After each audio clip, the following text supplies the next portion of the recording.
So I literally laughed out loud in my office this week when Jonathan sent me his prelude. I really did.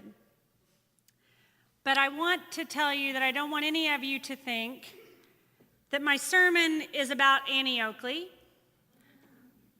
or that anybody's going to play her woman card. But our scripture story is about rivals. And our stories over the next several weeks, throughout the month of May, are our family stories. Sometimes, now I don't know about your family, I'll just speak for mine. But sometimes we're not very honest about the truth of our family stories.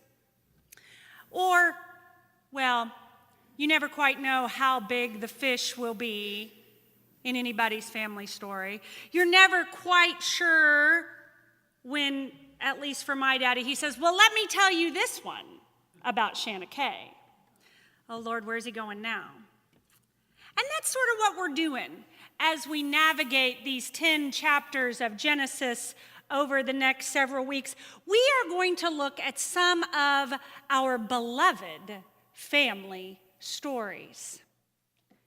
And the family stories in the book of Genesis are a little racy, I gotta warn you. Irving Berlin and his Annie Get Your Gun could not have written a more riveting Broadway musical in 1940. And the brilliant Shonda Rhimes could not script a modern-day soap opera more scandalous than the stories we find here. Nobody laughed at my pun. Nobody laughed. You got it. I saw it. Scandalous, Shonda Rhimes. Shonda Rhimes is a creator, producer, writer.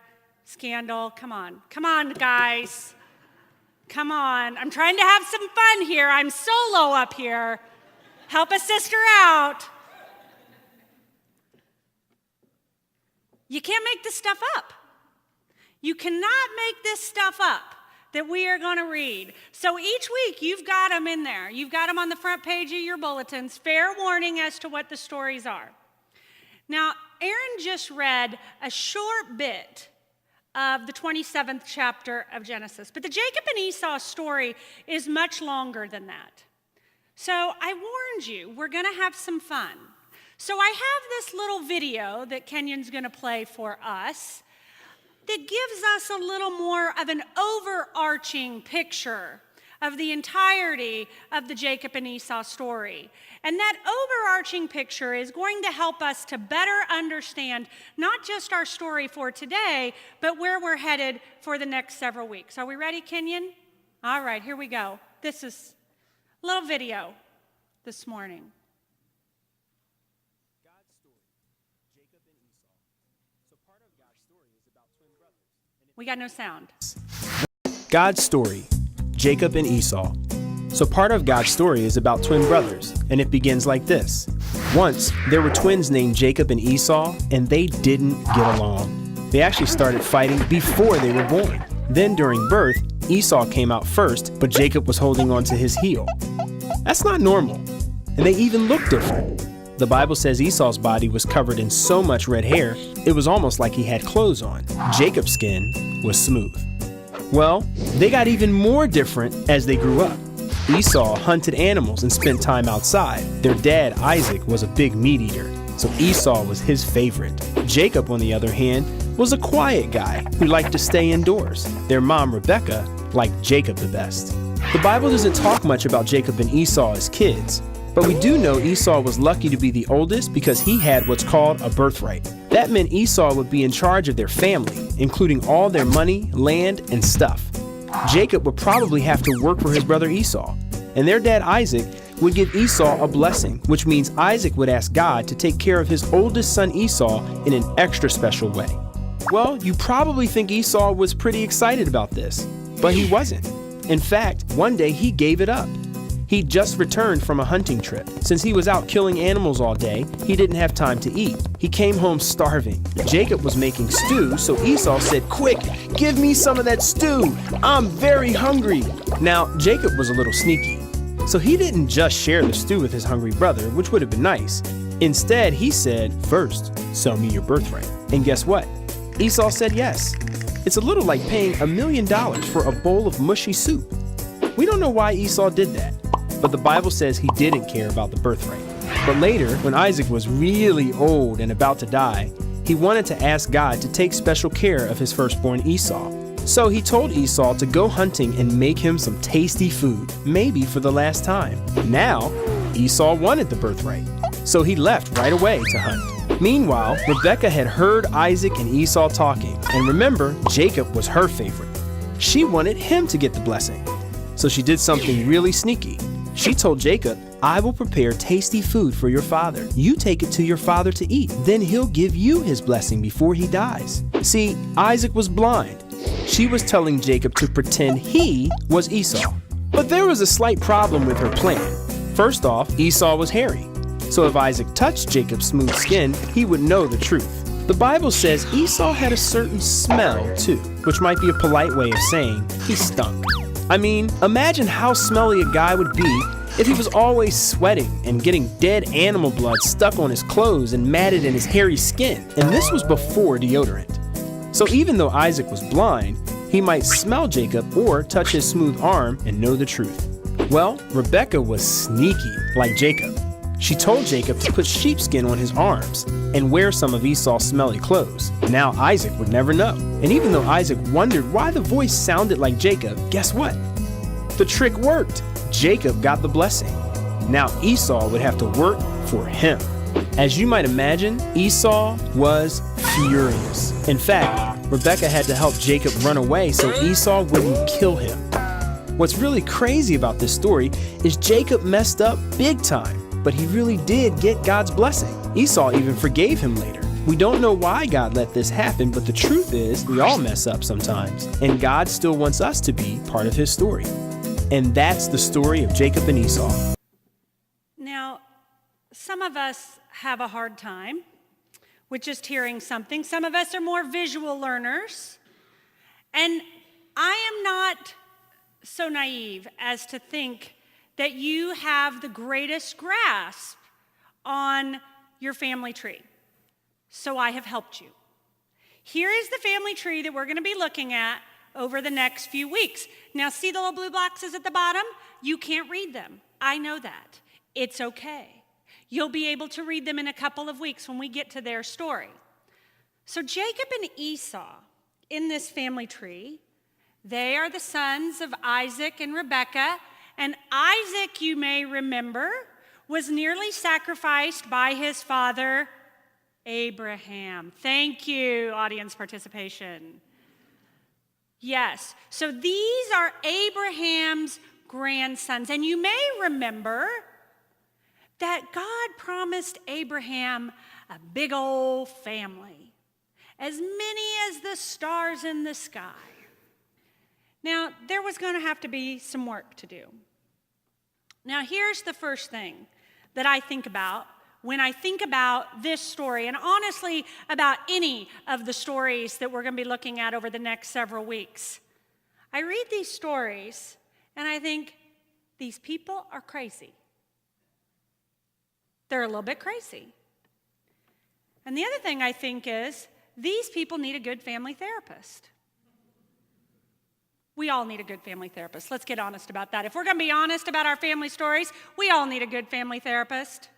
And if you don't think you need one, talk to me and really, come on, we're getting honest here. But here's the second thing about this story. And I've probably said this to you before in the short time I've been with you. I am so grateful for stories like this one that are honest and real, telling the true stories, the real honest stories of families, partially because that's the kind of community I want to create. A community where we can be honest and be authentic and be our truest selves and tell our real family stories. And because they make me feel a lot more normal. They make me feel like, wow, if God can use this hot mess of a family, God can use me and mine too.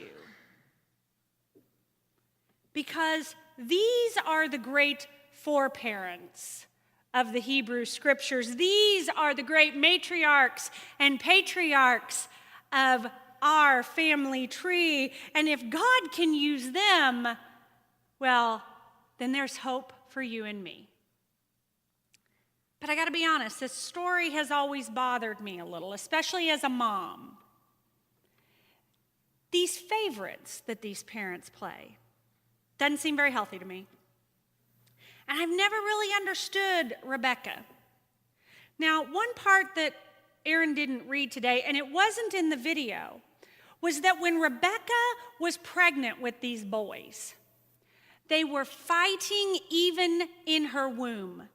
They were duking it out before they were ever born, singing this Irving Berlin song, I have no doubt. They're duking it out before, and it got so bad that Rebekah had to have a conversation with God. And she says, seriously, this is a hot mess. And God responds from chapter 25, 2 nations are in your womb, and 2 peoples born of you shall be divided. The one shall be stronger than the other, and the elder shall serve the younger. The elder shall serve the younger. This is not okay in ancient Israel. This is countercultural. This is not the way it is supposed to be. And Rebekah is told, while she is still pregnant, that the younger son is to be the one to carry on the lineage of Abraham. Well, what's a mama supposed to do with that? And then Esau. Esau doesn't help the situation. Esau goes off and marries some Hittite women. Yes, I said women, plural. Well, more of that next week. Esau marries Hittite women. That doesn't mean much to us in 21st century America, but trust me, in the book of Genesis, marrying Hittite women is not okay. And Hittite women are not going to be a part of carrying on the family tree of Abraham. And these Hittite women, the scripture says basically they are a thorn in the side of Isaac and Rebekah. Now, we're not even going to have a conversation about a gal who dislikes her daughter-in-law. We're not going to go there today. But you read this story, and I can't help but look at it and say, you cannot make this stuff up. You cannot make this stuff up. These are the stories of our Bible. This is our family tree. These are our people. Dysfunction and all. Well, this whole thing got a little clearer for me this week. I started reading some Jewish theologians. I was reading Jewish theologians because, quite honestly, this story doesn't show up in the lectionary. There's not a whole lot of biblical commentary that's readily available on it from Christian theologians. So I started reading Jewish theologians, and I got to tell you, there were a couple of them helped me out tremendously about how this story unfolds. This one gentleman writes a very different story than the way I always imagined it. He said he didn't see it as deception or trickery of Rebekah against her husband. You see, these Jewish theologians describe it as collusion of Rebekah and Isaac against Jacob. Because really, goat skins? You're going to pass off goat skins as the hairy? Now, honestly, I have a husband with some hairy arms. Nobody's going to believe that's goat skin. He even says, it sounds like Jacob, but it smells like Esau. Isaac is not that dumb. He goes on to explain that these boys are 40 years old. I had missed that little detail in the story. These guys are 40 years old. Esau is married to undesirable girls, unacceptable wives. And Jacob, well, he was 40 years old, he was unmarried, and he was a homebody. Now we got this family tree to populate up in here, and that just isn't getting done while he's hiding in the kitchen afraid of his brother. Jacob needed a little push. Jacob needed a little something to push him outside of his comfort zone if he was ever going to do what he needed to do. Now, if you know this story, you will remember Jacob will eventually wrestle with God. Jacob will win. Jacob lives. Again, that's not the way it's supposed to be. Jacob wrestles with God and he lives, and his name gets changed to Israel. You see, God had work for Jacob to do, and it wasn't getting done sitting in his kitchen making stew. And so I had this aha moment. I started thinking we often want to make fun of Jacob, put him down for being the trickster, playing this horrible trick on blind old dad and his unwitting brother. But you know, how many of us at one time or another have been Jacob? Where we found it easier to stay in the safety of what is familiar and comfortable. And sometimes we need a little push into what we are truly called to do, into the work God has for each and every one of us, crazy and dysfunctional as we might be. And oftentimes, our families help us do that. Not all mothers trick their sons. Some of us just wear a sharp stiletto. A little push. Our families can encourage us, push us. Sometimes our families drive us crazy enough to run us off to college so that we don't have to deal with the drama anymore. Our families sometimes love us enough to know when to help us understand the very best parts of ourselves, but also to know the very least parts of ourselves, shall we say. And since we're being honest about our families and our family stories, sometimes we have to find other kinds of families. Because sometimes our biological families can't or won't be that safe place where we can be our truest selves. And so we have to search outside of our bloodlines and discover other people, chosen family, where people will encourage us to be more and better and all that God is calling us to be. And regardless of the kind of family, it is, I think, about having that group of people that will push us and inspire us and support us right on out the door. And that's what a church family can provide as well. Now, that's a tricky word, friends, church family. We often talk about, oh, my church family, aren't they wonderful? Well, most of the time, we're wonderful, but when you use that family word, boy, you're getting dangerous, right? You're getting dangerous, because when you use the word church family, you have to accept all that comes along with it. Crazy cousin Clara, gotta take her. Weird Uncle Joe, gotta take him too. Means we speak truth and love to one another. Church family, that gets complicated. I was thinking about this yesterday, actually, church family. I was thinking about it yesterday because I was with George Flanagan at Regional Assembly. There were so many of our church family there, we just had to wave at one another from across a crowded room.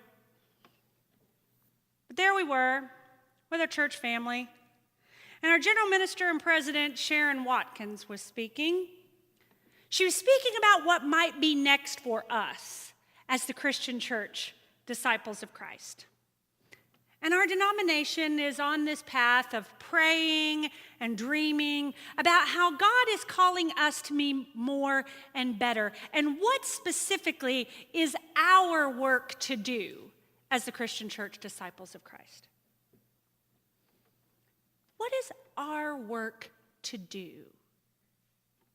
as God is calling us to live into all we might be? And I sat there thinking, it's not just individuals who are Jacob. We got Jacob churches. We got all kinds of Jacob churches. Happy just to be comfortable and safe. Let's not push the envelope too much. We got churches who need a little push to help get outside of what is comfortable into where God is calling us to be, because what's comfortable probably is not in the safe confines of our sturdy Frank Lloyd Wright sanctuary, but where God is calling us to be is probably outside the tent where Jacob discovers that it's not always very safe.